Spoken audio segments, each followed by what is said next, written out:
allá en el libro de Génesis, en el capítulo 23. Será el capítulo que estemos viendo en este momento. Génesis capítulo 23. Este capítulo es una transición entre la vida de Abraham y la vida de Isaac. Hace 8 días recordarán el mensaje que nos compartió Misael. Es un pasaje impresionante. Pudiéramos ver que es el clímax en la vida de Abraham, en donde él es probado y donde el Señor saca ese carácter de Abraham. Sin embargo, los días de Abraham están terminando. Los días de Sara van a llegar a su fin. Isaac ya es un joven de 37 años. De hecho, en los 2 últimos capítulos que hemos visto, capítulo 21 hasta este capítulo 23, han transcurrido rápidamente 37 años. 37 años han pasado aquí, de ese capítulo 21 en donde nace Isaac, que ahora, les decía, tiene 37 años de edad. Su madre, Sara, va a morir y él va a tener 37 años de edad. Les decía, estamos viendo una transición de la vida de Abraham. Estamos viviendo los últimos instantes junto con él. Y hermanos, hoy vamos a estar viendo algunos aspectos muy importantes, pero uno que no podemos perder de vista es precisamente la muerte. Y es que a mucha gente no le gusta hablar acerca de la muerte, simplemente evita hablar acerca de la muerte. Otros más a veces ironizan con la misma muerte. Lo cierto es que nosotros desde aquí es necesario que hablemos acerca de este suceso que todos, absolutamente todos vamos a vivir si es que no viene el Señor antes. Y dice el libro de Eclesiastés allá en el capítulo 7, que por cierto estuvimos viendo con nuestras hermanas, Mujeres con Propósito, un capítulo sumamente interesante. Eclesiastés 7 dice que mejor es el día de la muerte que el día de nacimiento, y mejor es ir a la casa de luto que ir a la casa de banquete. ¿Quién de nosotros prefiere ir a un funeral que ir a una fiesta? ¿Quién de nosotros dice que es mejor el día que muramos que el día que nacemos? Bueno, lo que está diciendo el predicador allá en Eclesiastés es que el día de la muerte nos hace reflexionar sobre nuestra vida. En una fiesta no vamos a estar pensando qué va a ser el día de mañana, no vamos a estar pensando en la eternidad, pero el día de la muerte sí nos va a hacer pensar la muerte de otra persona, vivir esa experiencia de ver cómo una persona muere, una persona amada por nosotros muere, nos hace reflexionar sobre qué va a ser de nosotros cuando llegue ese día. Y hoy, hermanos, vamos a ver precisamente que Sara llega al final de sus días. Pero déjenme decirles antes que un hombre que también estaba a punto de morir, él dijo: voy a escribir una carta, quiero escribir una carta. Y llamó a un amigo que tenía, y ahí en su lecho de muerte le dijo: escribe lo que te voy a dictar. Y empezó y dijo: estoy en los últimos instantes en la tierra de los vivientes. Estoy en los últimos instantes en la tierra de los vivientes. Y aquel hombre que estaba dictando aquella carta era el predicador y famoso puritano John Owen. Este hombre, llamado incluso por Charles Spurgeon como el príncipe de los puritanos, estaba al final de sus días y está dictando una carta y dice: estoy en los últimos instantes en la tierra de los vivientes. Pero de pronto le dice a aquel secretario que está escribiendo la carta, le dice: para, no, me equivoqué, no escribas eso, escribe Estoy en los últimos instantes en la tierra de los moribundos y pronto he de estar en la tierra de los vivientes. Estoy en los últimos instantes de la tierra de los moribundos. Esa es la visión de un hombre que sabe que va a pasar una eternidad y va a vivir por siempre. Y esa es la verdadera tierra de los vivientes, no esta. Así es, hermanos, que vamos a ver el día de hoy a un hombre que tenía esa misma perspectiva, ese mismo pensamiento que este hombre puritano John Owen. Y estamos hablando de Abraham. Génesis capítulo 23, versos 1 al 20, hermanos, dispongan su escritura para que vayamos siguiendo esta narrativa que es sumamente interesante, hermanos. Yo no sé cuántos de ustedes han escuchado acerca de este pasaje, Génesis capítulo 23. La verdad es que no es tan común incluso predicarlo, ¿no?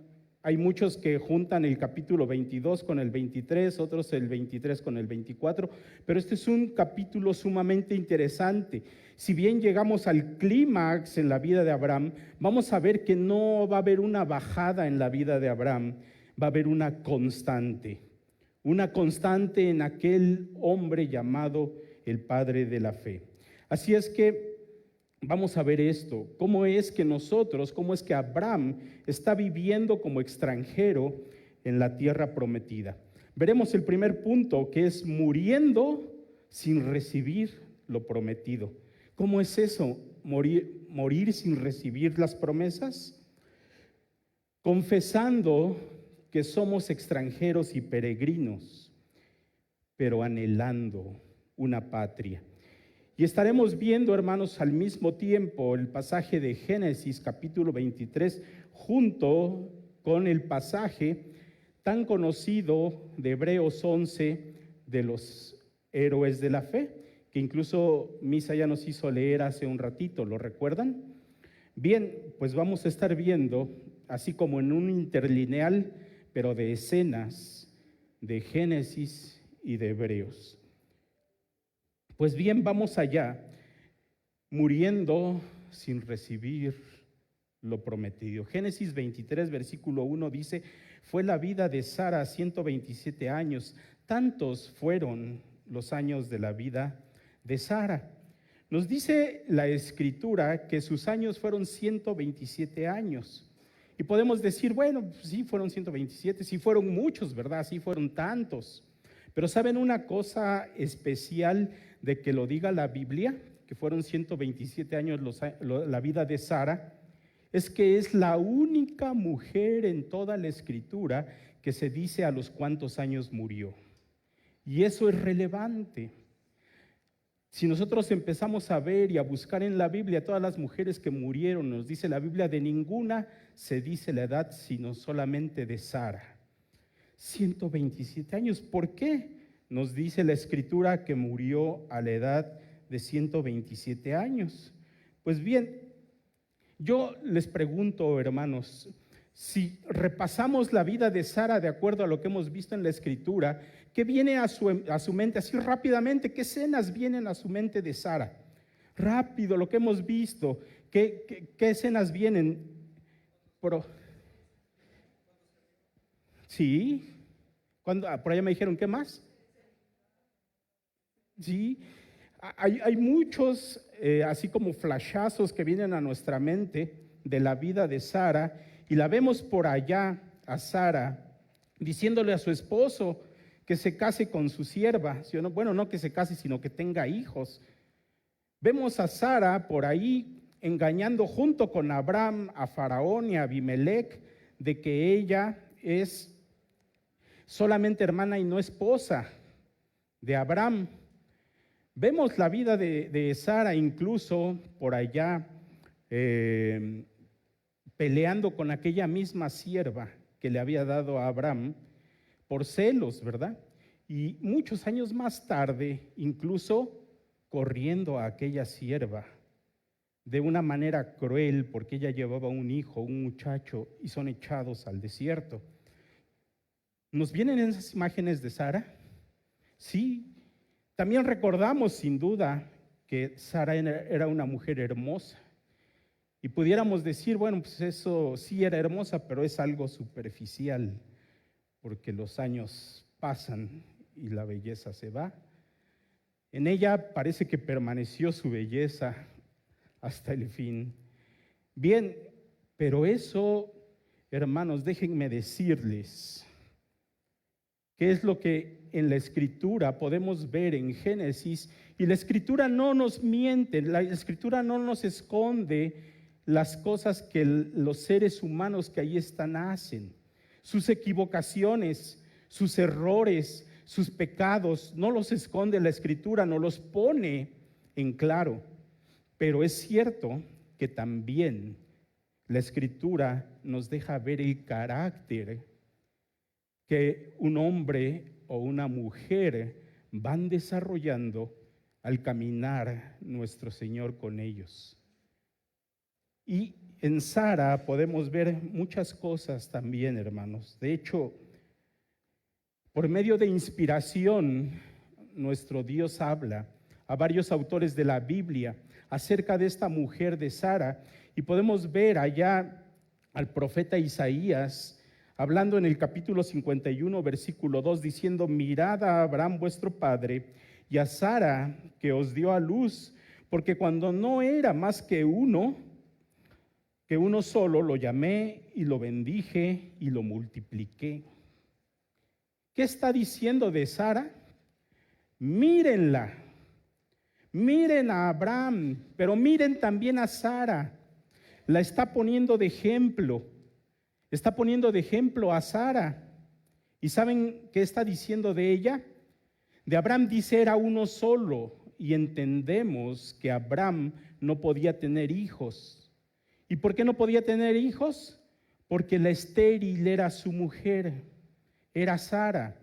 Ella es la que era estéril, no podía tener hijos. Y el profeta está diciendo: mírenla, ella es ejemplo. Ella es ejemplo ¿de qué? Es ejemplo también de fe. Y nosotros podemos recordar a Sara saliendo de Ur, de los caldeos, junto con su esposo. ¿A la edad de cuánto salió Sara? A la edad de 65 años. 65 años, 75 de Abraham. Y a los 65 años ella es llevada fuera de su hogar. Y eso, hermanos, yo no sé cuántos de ustedes estarían dispuestos a esa edad a echarse la mochila al hombro y salir de aventura. Sara lo hizo, pero ¿saben una particularidad de Sara? Que Abraham es quien recibe la promesa. Abraham es el que recibe la promesa de parte de Dios. De hecho, cuando el Señor habla con Abraham, le dice: vete de tu tierra y yo te haré una nación grande. Y seguramente Abraham fue y le contó a Sara, su esposa, que el Señor les había mandado salir. Yo les pregunto a ustedes, mujeres, si su esposo el día de hoy, llegando a casa, les dice: ¿sabe qué? Empaca las cosas y vámonos. ¿A dónde nos vamos? No lo sé. No sé a dónde vamos a ir. El Señor me dijo. ¿Qué dirían ustedes? ¿Y qué te dijo? Pues me dijo que va a ser una nación grande de mí. Y ella diría: ¿y yo? Yo soy estéril. ¿Cómo va a ser una nación grande de ti? ¿Con quién vas a tener hijos? ¿Dónde me quedo yo? Y eso, para ustedes, mujeres, ¿creen que lo puedan superar? Si alguien les dijera así, su esposo. Bueno, si logran superar eso, preguntarían: bueno, ya nos vamos, ¿a dónde vamos? ¿Vamos a mejorar nuestro nivel social? ¿Vamos a encontrar mejores escuelas, mejor trabajo? ¿Vamos a encontrar los mejores centros comerciales en aquel lugar? Y él diría, no lo sé, no sé ni a dónde vamos. Fíjense entonces cuando nosotros otra vez vuelven a nuestra mente aquellas escenas de Sara. Podríamos entonces comprender un poco mejor a aquella mujer que han pasado 25 años desde que salió de su tierra. De los 65 a los 90 años de edad, ella no tenía la promesa de Dios, la tenía Abraham. A ella nunca en estos 25 años se le había dicho que ella iba a ser madre. ¿Entienden un poco mejor por qué ella dio a su sierva? El correr de los años pasa y ella no concibe. Ella diría, ¿y soy yo también parte de esa promesa? Y nosotros vemos aquella escena en donde Abimelec y Faraón están a punto de tomarla por mujer. ¿Saben qué pasaría por la mente de Sara? Cuando convino con Abraham salir de viaje, porque este fue un acuerdo entre ellos, y ese acuerdo entre ellos era que si alguien quería tomarla por mujer a costa de la vida de Abraham, ella diría y él diría que eran hermanos. Sara está intentando proteger la vida de su esposo que es quien recibió la promesa de Dios, no ella. ¿Podemos entenderla, hermanos? Ella está exponiendo su propia vida, sus propias comodidades, todo su ser lo está exponiendo porque Abraham tenía una promesa, no ella, hasta aquí. Allá en Hebreos 11:11, que leímos hace un rato, dice que Sara creyó. Sara creyó porque fiel es el que promete. Sara creía que iba a ser una gran nación de Abraham, pero ella no estaba incluida, por lo menos hasta un año antes de concebir a Isaac, casi a la edad de 90 años, es que el Señor viene con Abraham y le dice, ¿dónde está Sara? Porque ella va a concebir un hijo el año que viene. Y se lo estaba diciendo a Sara, se lo está diciendo a Abraham. ¿Y Sara dónde estaba? Escuchando en la puerta, y se rió. ¿Comprendemos? 25 años de su vida, y ella no sabía que tenía la promesa hasta ese momento. Hasta la edad de 90 años es que ella se entera que va a ser madre de la promesa. Pero vamos más allá, hermanos. ¿Comprendemos un poco mejor la vida de esta mujer? ¿Cambia nuestra perspectiva con respecto a Sara? Yo creo que sí. Si ahondamos un poquito más, déjenme decirles que no solamente Isaías, el escritor de Hebreos, habla de Sara, también Pedro. También Pedro en su carta dice que Sara es ejemplo ¿de quién? De ustedes, hermanas. De ustedes, dice el apóstol Pedro, hablando acerca de los vestidos y los peinados ostentosos, diciendo que Sara era ejemplo. ¿Un ejemplo de qué? De obediencia y de sumisión a su esposo, a quien incluso dice, lo llamaba Señor. Déjenme decirles que ni María, la madre de nuestro Señor Jesús, es puesta como ejemplo de la forma que es puesta Sara. Ella tuvo errores.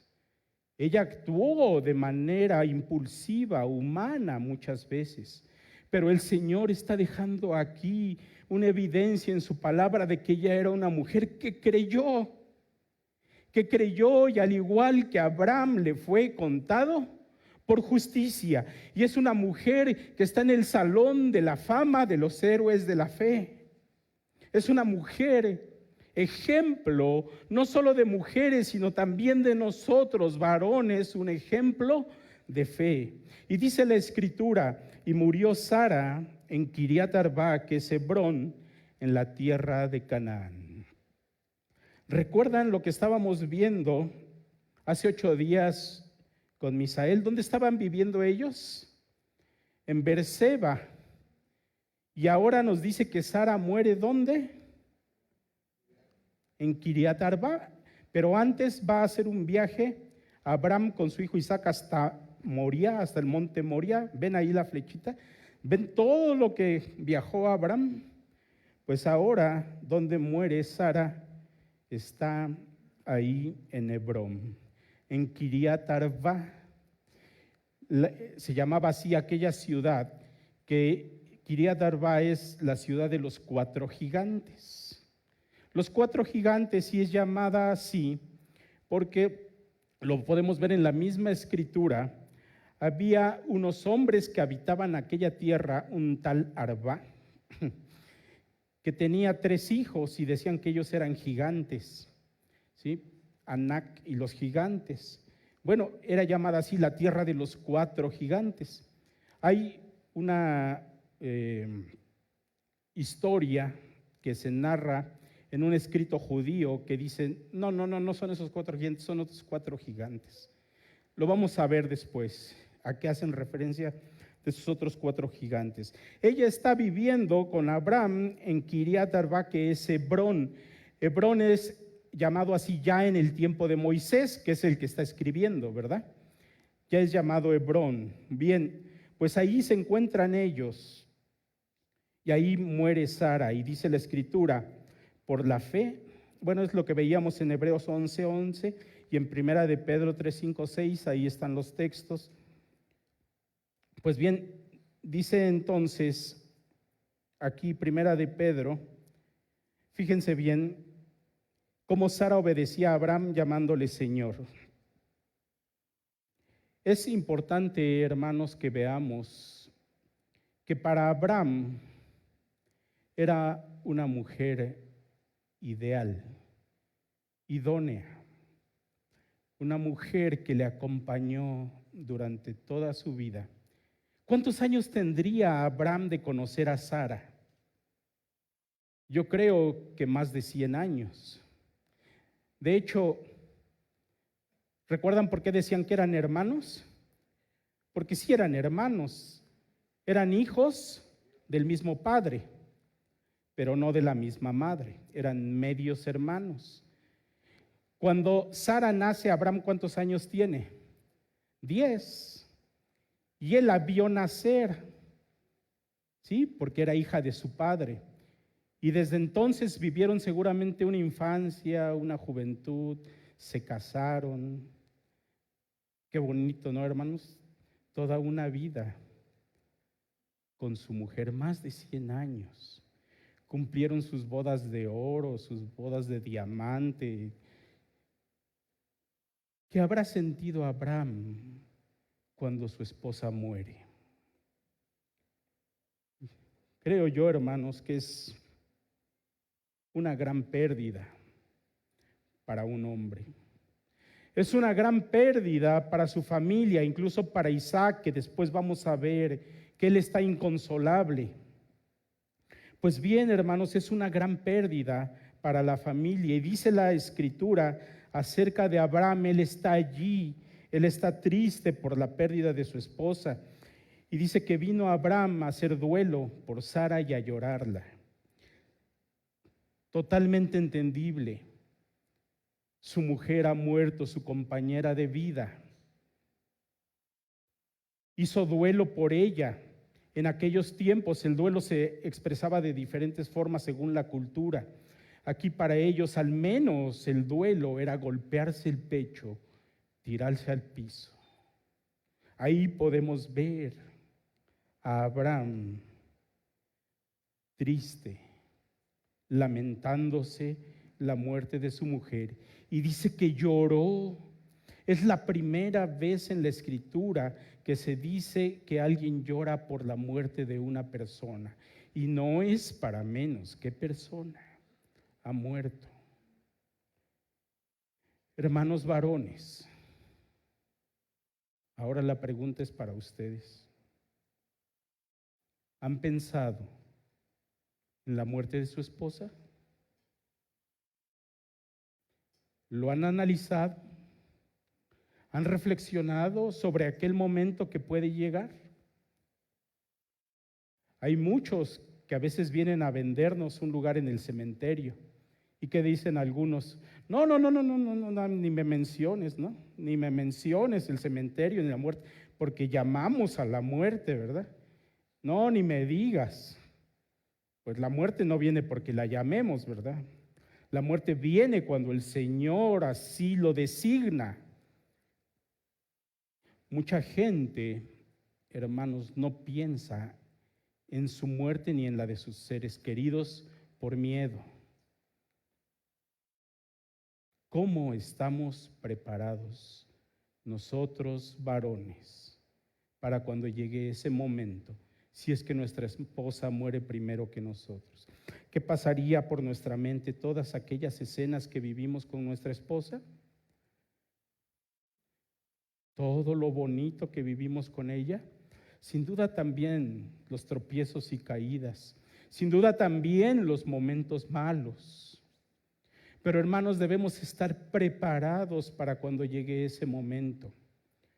Se dice que quien asimila mejor la muerte de un familiar es quien está preparado para cuando llegue ese momento. Abraham está allí, pero dice la Biblia que se levantó. Abraham no se quedó allí tirado, no lloró interminablemente por la muerte de su esposa. Él se levantó, y esa acción, hermanos, es una acción que solamente es movida por el Espíritu del Señor en momentos tan difíciles, en que Él nos permite levantarnos incluso de la muerte de nuestros seres más queridos. Se levanta Abraham delante de su muerte, dice la Escritura. Se levantó de allí porque era necesario hacer una separación. Se han separado sus vidas por el momento. Y él se levanta. ¿Y a qué se levanta Abraham? ¿Qué es lo que va a hacer ahora Abraham? ¿Qué va a hacer con su esposa ahí muerta? Viviendo en una tierra donde eran extranjeros y peregrinos. Una tierra lejana a Ur de los caldeos, de donde ellos habían salido. ¿Qué va a hacer? Dice la Escritura que va y habla, dice, habló con los hijos de Ed, diciendo: extranjero y forastero soy entre vosotros, dadme propiedad para sepultura entre vosotros, y sepultaré mi muerta delante de mí. Abraham va y se va a las puertas de la ciudad. ¿Qué había en las puertas de la ciudad? Negocios. Ahí se hacían los negocios, ahí se hacían los tratos, ahí se veían las cosas importantes. Y él va y habla con los hijos de Ed o Het. ¿Quiénes eran aquellos eteos? ¿Quiénes eran aquellos los que moraban en aquella tierra? En Canaán, en Hebrón, en Kiriat Arba. Están los hititas o eteos, como son conocidos en la Escritura. Este pueblo, hermanos, los eteos, era un pueblo fiero, era un pueblo de los rudos, de los guerreros. ¿Saben quiénes eran de los únicos que le hacían resistencia a los egipcios? Pues los eteos, los hititas. Ellos están habitando aquel lugar, y Abraham va y habla con ellos y les dice: soy extranjero y peregrino, o extranjero y forastero. Yo soy extranjero. Y él lo está declarando. ¿Recuerdan Hebreos? Dice: declararon ser extranjeros y peregrinos. Y él lo está declarando: soy extranjero. Él no lo esconde. Él ya no dice más mentiras. Aquí, soy extranjero. Y por lo tanto, que es extranjero, en las leyes de aquellos tiempos, los extranjeros no podían adquirir propiedades que no fueran su tierra. ¿Y qué le está diciendo Abraham? Denme propiedad para sepultar a mi muerta. Está ahí con Sara a sus pies y les está pidiendo una propiedad para sepultar, y les dice: soy extranjero y forastero. He vivido cuántos años en aquella región de Canaán, cuántos años había vivido hasta aquí Abraham. Si salió a los 75 y ahora tiene 137 años de edad, ¿cuántos años hace que vivían por acá? Sí, 62 años. Pero él dice, soy extranjero y forastero en la tierra. Déjenme sepultar a mi muerta en sus sepulcros. Y es interesante, hermanos, aquí, porque nosotros podríamos decir en este capítulo, si está hablando de la muerte de Sara, aquí ya se acabó. Sara se murió, Abraham la sepultó y se acabó. Pero vean el desarrollo que viene a continuación. ¿Cuántos versículos nos faltan para llegar a terminar este capítulo 20?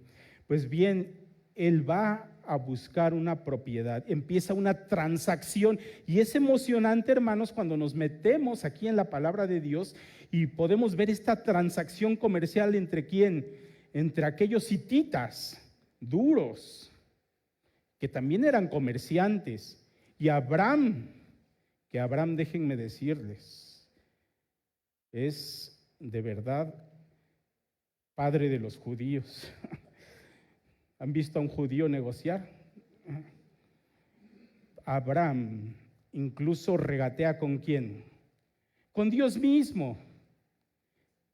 Si en aquella ciudad de Sodoma hubiera 50 justos, ¿la vas a destruir? Y 40, y así se va hasta 10. Está regateando al mismo Señor. Está aquí un gran negociante. Y de entrada dice, soy extranjero y forastero. Yo no puedo adquirir propiedad, pero dénmela porque quiero sepultar a mi esposa. Y aquí, hermanos, fíjense, nos vamos a ir rápido, pero es emocionante. ¿Qué le respondieron a aquellos hombres? Le dijeron, óyenos, Señor nuestro, eres un príncipe de Dios entre nosotros. En lo mejor de nuestros sepulcros, sepulta tu muerta. Ninguno de nosotros te negará su sepulcro, ni te impedirá que entierres a tu muerta. Son una perita en dulce estos hombres, ¿no? Ay, qué buenos son los heteos, qué buenos son los hititas. Son además respetuosos y corteses. Señor nuestro, un escalón arriba, ¿va? Señor nuestro, eres un príncipe de Dios. Y en la versión Reina Valera dice príncipe de Dios. En la nueva versión de las Américas dice, eres un príncipe poderoso. Y es que la palabra príncipe de Dios incluye la palabra Elohim. Y Elohim para aquellos paganos se utilizaba para decirle que un gobernante era un Dios. Le están diciendo a Abraham, eres reconocidísimo entre nosotros. Además sabemos que te conduces conforme a las normas de tu Dios. ¿Habían visto a Abraham negociar por aquel pozo? Sí. ¿Habían visto cómo plantó un árbol tamarisco? Sí. ¿Cómo él hacía y elevaba adoración a su Dios? Sí, pero era un testimonio de vida entre ellos. ¿Cómo vivía Abraham entre aquellos hombres? Hermanos, ¿cómo vivimos nosotros en un mundo el cual no es el nuestro? ¿Vivimos igual que los demás? ¿O somos tan diferentes que la gente dice, eres un príncipe de Dios? ¿Sabían que sí lo somos?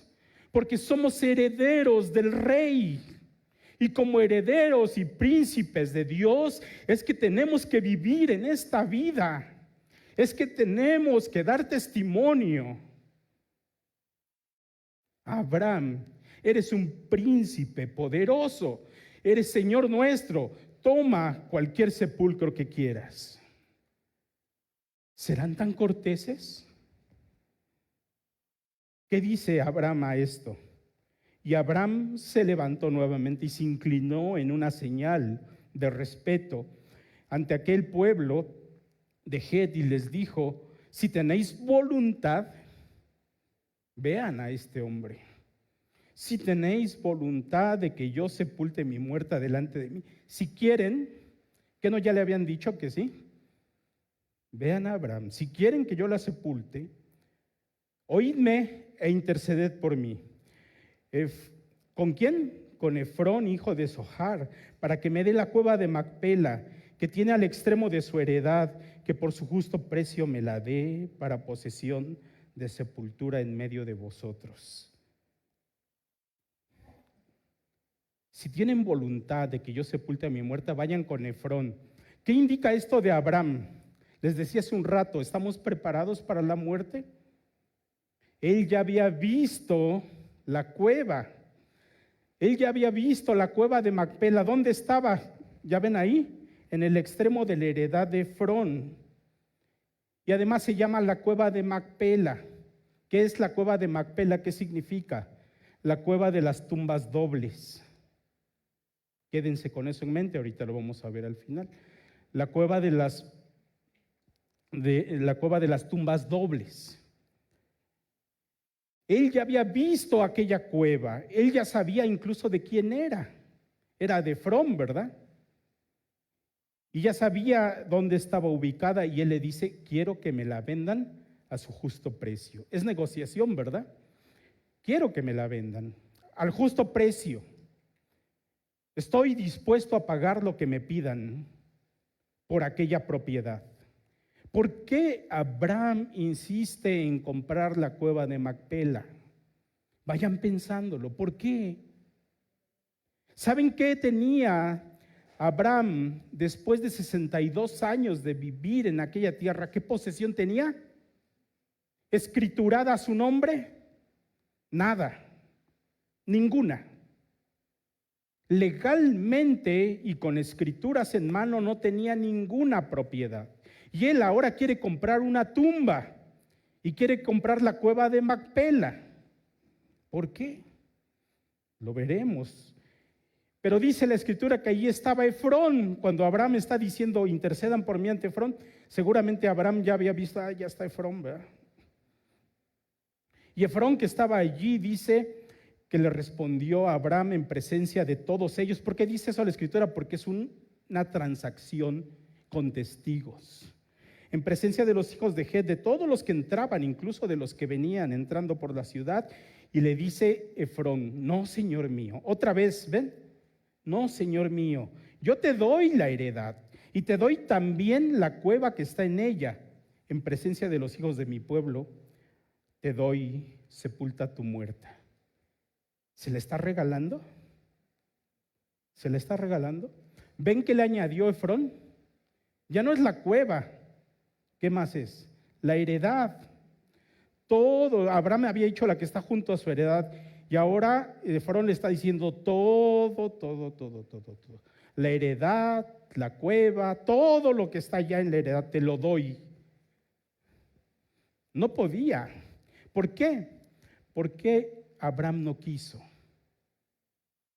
Váyanlo pensando, porque lo vamos a ver al final. ¿Por qué no quiso aceptar aquel regalo generoso de aquellos hombres? Pero esta es una negociación, ¿eh? ¿Qué puso aquí Efrón? Entonces dijo, no, la cueva no se vende sola. En otras palabras, ¿verdad? Se vende con todo y la heredad. A ver, y Abraham, ¿qué va a decir? Abraham nuevamente vuelve a hacer reverencia de respeto delante de todos aquellos testigos y le dijo a Efrón, en presencia, esta es la formalidad, en presencia del pueblo de la tierra, diciendo, antes, si te place, te ruego que me oigas, yo daré el precio de la heredad, tómalo de mí y sepultaré en ella mi muerta. Listo, dime cuánto. ¿Cuánto quieres por la heredad? ¿Ven que no se le estaba regalando? Dime cuánto quieres por toda la heredad, incluso la cueva, y yo voy a ir a la cueva y yo la quiero para sepultar a mi muerta. ¿Y qué le responde Efrón? Le respondió Efrón diciéndole, Señor mío, vean la forma de lisonja, ¿verdad? Señor mío, escúchame, la tierra vale 400 siclos de plata. ¿Qué es esto entre tú y yo? Ay, ¿qué es esto, no? ¿Qué son 400 ciclos de plata? Tú eres un príncipe de Dios, un príncipe poderoso, eres riquísimo. ¿Les han dicho así a ustedes? Ay, barata, nada, ¿qué es eso para ti, verdad? Es una rayita nada más del tigre. No, no es nada. ¿verdad? 400 ciclos de plata. ¿Se la vendió barata Efrón a Abraham? ¿Saben? Para darnos una idea de lo que había hecho o el precio que le había dado este Efrón a Abraham, es necesario que podamos ver algunas equivalencias, que podamos ver cuánto valía la tierra, y encontramos allá en Jeremías que Jeremías adquirió una propiedad. ¿Y saben en cuánto fue vendida aquella propiedad? 20 veces menos el valor que le estaba dando Efrón a Abraham. Después encontramos en Samuel a David comprando. Recuerdan que compró una propiedad que decía: yo no voy a recibir nada que no me cueste. Y esa propiedad que David compra, que incluso dice que tenía los bueyes ahí también, aquella propiedad, le fue vendida 7 veces más barata que lo que le estaban vendiendo a Abraham. Estaba súper inflado el precio de la heredad de Macpela. Como si nos dijeran: ay, ¿qué es esto? 4 milloncitos de dólares cuesta. Ay, ¿qué es esto para tú y yo? Una negociación en donde se empezaba generalmente desde lo más alto para después ir bajando el precio, ¿no es cierto? ¿No nos pasa así en el tianguis? Ay, pues ni tú y yo, ¿verdad? Le bajamos un poquito. ¿Qué hace Abraham entonces?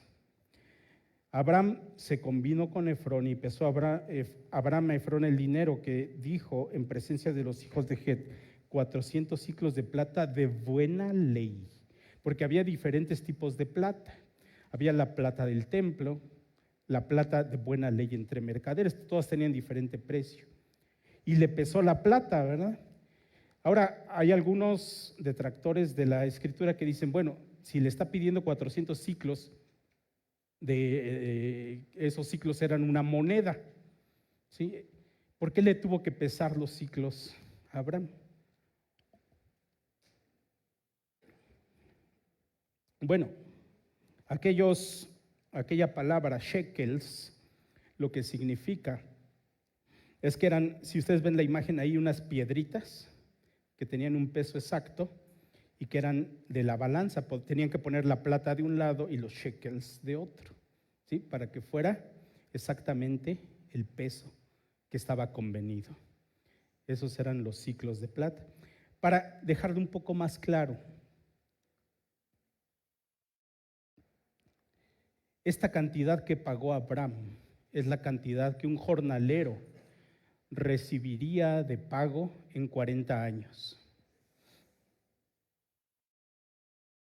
Y Abraham, el gran negociador, no bajó un solo gramo de plata. ¿Por qué?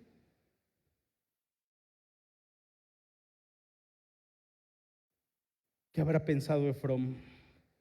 Pues yo le dije así porque me iba a bajar y me lo quiere comprar todo. Pues allá él. Yo hice el negocio de mi vida. Todo esto, hermanos, vayamos poniéndolo hacia la conclusión que nos vamos a encaminar. Dice, ahí está el pasaje de Jeremías que les decía: ¿por cuánto vendió la heredad? Aquella heredad de Hanamel, 17 ciclos de plata, y fueron 400. Bueno, pues también David, ¿cuánto compró la era? 50 ciclos. Bueno, pues entonces, lo que veremos, hermanos, a continuación ahí en Génesis 23, de los versos 17 al 20, hemos visto hasta aquí que Sara murió sin ver la promesa cumplida. Sí vio a Isaac su hijo, pero ¿vio ella una gran descendencia? ¿Vio acaso ella una tierra? Ella murió sin tener una sola posesión. Hemos visto que Abraham confiesa ser extranjero y peregrino en la tierra. Él está viviendo como una persona extranjera. Dice allá en Corintios que vivieron ellos, ¿cómo? Ellos vivieron como poseyéndolo todo, pero no eran dueños de nada. ¿Saben una cosa? Abraham había recibido la promesa. Esa tierra en donde él estaba y donde se había movido por tantos años, esa tierra el Señor se la había entregado, diciéndole que esa iba a ser posesión suya. ¿Por qué comprar a un precio tan elevado una cueva? ¿Por qué? Dice la Escritura, versículo 17, y quedó la heredad de Efrón que estaba en Macpela, al oriente de Mamre, la heredad con la cueva que estaba en ella y todos los árboles que había en la heredad y en todos sus contornos. Cuando ustedes quieren comprar una propiedad, ¿qué es lo que ven que necesita para que ustedes la compren? Está en un buen lugar, tiene una área pues buena para construir, tiene comercio cerca, tiene escuela cerca, está cerquita de una avenida. ¿Qué están viendo ellos que tenía la heredad? Árboles.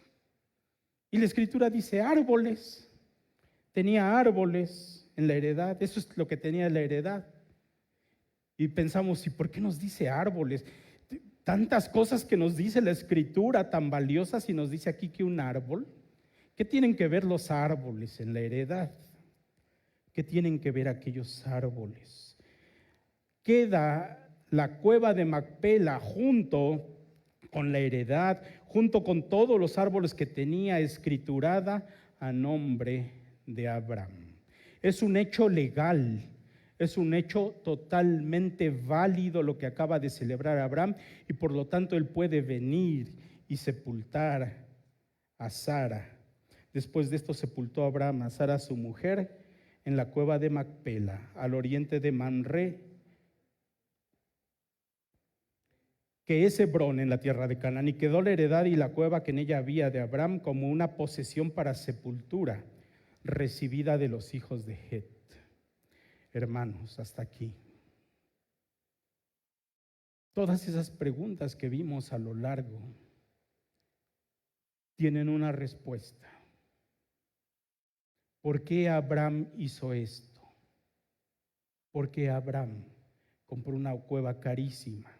¿Por qué él ya había visto aquel lugar? ¿Por qué de aquella región? ¿Por qué de los árboles? Esto, hermanos, al igual que el capítulo pasado que vimos, está revelando la fe que Abraham tenía. Les decía, si bien ha llegado a su clímax la fe de Abraham, aquí no es menos. Este es un acto verdadero de fe. Es un acto de fe de un hijo, de un príncipe de Dios. En las cosas del reino, hermano, nosotros no regateamos. En las cosas del reino, hermanos, nosotros no estamos transando con el precio ni con las personas. En las cosas del reino de Dios estamos entre el Señor y nosotros, haciendo un acuerdo. Estamos viviendo y declarando que aunque somos extranjeros y peregrinos en esta tierra, vivimos conforme a eso, y no tenemos nosotros en este hogar terrenal, no tenemos nosotros propiedades que nos interesen, en los cuales esté amarrado nuestro corazón. ¿Dónde está nuestra vista puesta? ¿Dónde tenía Abraham su vista puesta? Dice allí en unas líneas del Talmud judío que el hombre nace con sus manos apretadas, muere con ellas abiertas de par en par. Al entrar en la vida desea agarrarlo todo. Al dejar el mundo, todo lo que ha poseído se le ha ido. ¿Algo nos llevaremos nosotros de este mundo? ¿Dónde está tu corazón? ¿Dónde está tu corazón? ¿Dónde estaba el corazón de Abraham? Él es administrador. Solamente de las riquezas tan grandes que Dios le había dado. Se salió con la suya Efrón. Hoy en día, esta es la cueva de Macpela. ¿Saben una cosa?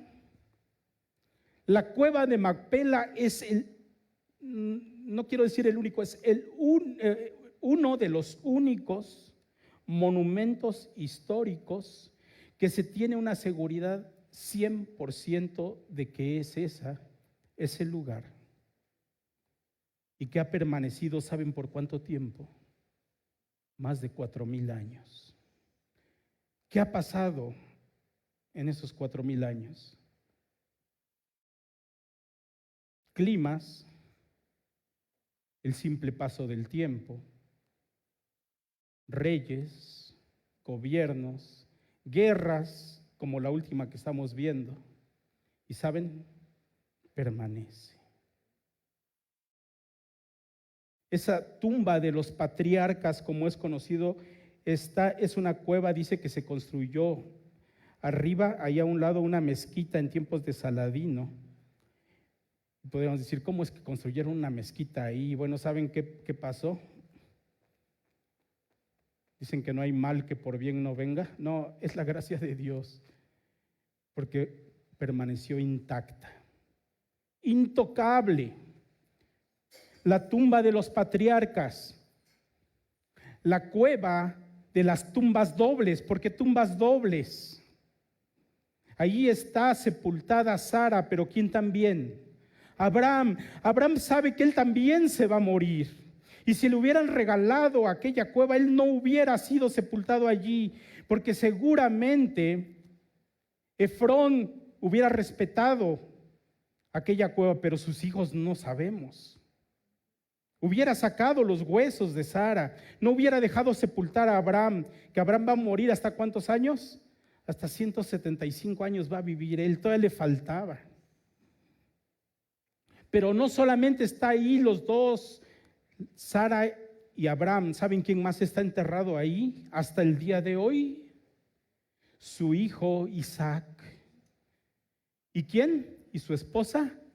Rebeca. ¿Y saben quién más está sepultado ahí? El hijo de Isaac, llamado Jacob. ¿Y su esposa? ¿Cuál esposa creen que está ahí? Lea. Lea está sepultada ahí. Es la tumba de los patriarcas, es la tumba de los sepulcros dobles. Ahí están. Y fíjense de Jacob, ya no quise poner los pasajes, pero Jacob, cuando él está allá en Egipto y va a morir, dice: llévenme de aquí y sepúltenme, y narra exactamente lo que dice aquí que vimos ahorita. Sepúltenme en Macpela, en la heredad que compró a Abraham de los hijos de Het. Ven el propósito, ven el acto de fe, ven el alcance del acto de fe de Abraham. Hoy es un monumento que está ahí firme, intacto. Y yo vi unas imágenes de gente que ha entrado, y a mí me dio muchísimo gusto ver, porque están unas rejas ahí tapando las cuevas con el nombre, y dice: el patriarca Abraham, la matriarca Sara, el patriarca Isaac, la matriarca Rebeca, el patriarca Jacob y la matriarca Lea. Ahí están el día de hoy. Es un acto de fe. ¿Saben cuánto vale hoy esa propiedad? ¿Pagó mucho Abraham? Hoy la cantidad de plata es equivalente a solamente $2,000. ¿Creen que eso vale este lugar? Es la inversión de la historia. Pero ¿saben qué es más valioso? Un acto de fe. Para aquellos primeros receptores, el pueblo de Israel que está escuchando esta historia de parte de Moisés, ellos deseaban poseer aquella tierra. ¿Recuerdan que están por el desierto? Pero Moisés le está diciendo, nuestro padre Abraham no esperaba que en vida se cumpliera esa promesa, porque él esperaba aquella patria cuyo arquitecto y constructor es Dios. Véanlo. Les están diciendo a aquel pueblo que está ansioso por entrar a la tierra prometida. Para Abraham, la muerte de Sara equivalía a entrar por la puerta de la resurrección. No es la resurrección misma, es una esperanza. ¿Creemos en la resurrección? Abraham creía firmemente en la resurrección. ¿Recuerdan lo que nos contó Misael la semana pasada de Isaac? Él estaba seguro que iba a volver con su hijo, así tuviera que resucitar si él lo mataba. Creía en la resurrección. Abraham no tomó este asunto a la ligera. Tal vez él no prestó mucha atención a sus tiendas de campaña donde vivían. ¿Qué tenemos en aquellas tiendas, hermanos? Tenemos una sala bien lujosa, tenemos un refrigerador que nos da hielitos cuando tenemos calor. En aquellas tiendas solamente tenían lo necesario y una maleta lista para salir corriendo al siguiente lugar. Él no hizo caso a esas tiendas, a ese hogar terrenal.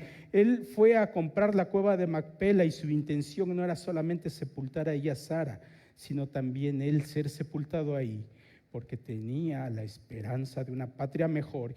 Y ese sepulcro era la entrada a ese lugar celestial a donde él iba a ser llamado. La cueva de Macpela no es el lugar de aniquilamiento. Nuestras tumbas, hermanos, no es un lugar donde ya toda nuestra historia se acabó. Es un lugar lleno de esperanza. Para nosotros, hermanos, si bien lloramos la muerte de nuestros familiares, porque nos hace bien llorar, porque es natural llorar, no está mal. No está mal lamentarnos, pero para nosotros es diferente porque nosotros tenemos una esperanza. Si Sara hubiera hablado, hubiese dicho, no estoy esperando un lugar de muerte, estoy en un lugar de vida. ¿Como quién dijo? Como John Owen, en la tierra de los vivientes. Esta es la tierra de los moribundos. Yo voy a la tierra de los vivientes. La muerte de Sara no desanimó a Abraham de ninguna manera. Despertó su esperanza del día venidero y por consiguiente dedicó mucha atención al sepulcro. Invirtió mucho dinero en esa compra para sí mismo, para Sara y para todos sus descendientes que habrían de venir, como ya vimos. El sepulcro es el pasaje, la puerta de entrada a la ciudad esperada, la Nueva Jerusalén. ¿Recuerdan el mapa que les puse? Berseba, luego aquí, Hebrón, y luego más arriba que estaba, Jerusalén. Van caminando y se dirigen a Jerusalén. Sara ha entrado por aquella cueva que es el pasaje que le va a llevar un día a la resurrección, a la Nueva Jerusalén, como tú y como yo, que hemos creído en nuestro Señor. Aquel que renuncia, hermanos, a todo por el Señor, tal vez no tenga posesiones, pero es heredero de los cielos, donde está su hogar con el Señor. Aquel que ha hecho su nuevo hogar con el Señor será guiado a los propósitos divinos, más allá de lo que puede esperar. ¿A poco Abraham se esperaba con todo lo que hoy en día es la cueva de Macpela? Todo lo que han vivido sus descendientes. Aquel que tiene un nuevo hogar con el Señor no vuelve atrás. A pesar de que las circunstancias sean adversas o sufra algún abuso o alguna injusticia. Parecía injusticia lo de Fromm, ¿verdad? No es así cuando el Señor está con nosotros. Para terminar, hermanos, había un hombre equilibrista que le gustaba por allá pasar el Niágara de un lado a otro. Y lo había pasado muchas veces y él pasaba ahí y un día pasó con una carreta incluso a aquel lugar. Y cuando todos acabaron de ver que él había cruzado aquel Niágara, baja y ve a un niño y le dice: oye, ¿y tú crees que en la carreta yo pueda subir a alguien y pasar otra vez? ¿Tú crees? ¿Confías? Y el niño dijo sí. Le dijo: bueno, pues súbete. Hermanos, si el Señor nos dice, nos subimos también con el Señor. Amén. Que el Señor les bendiga.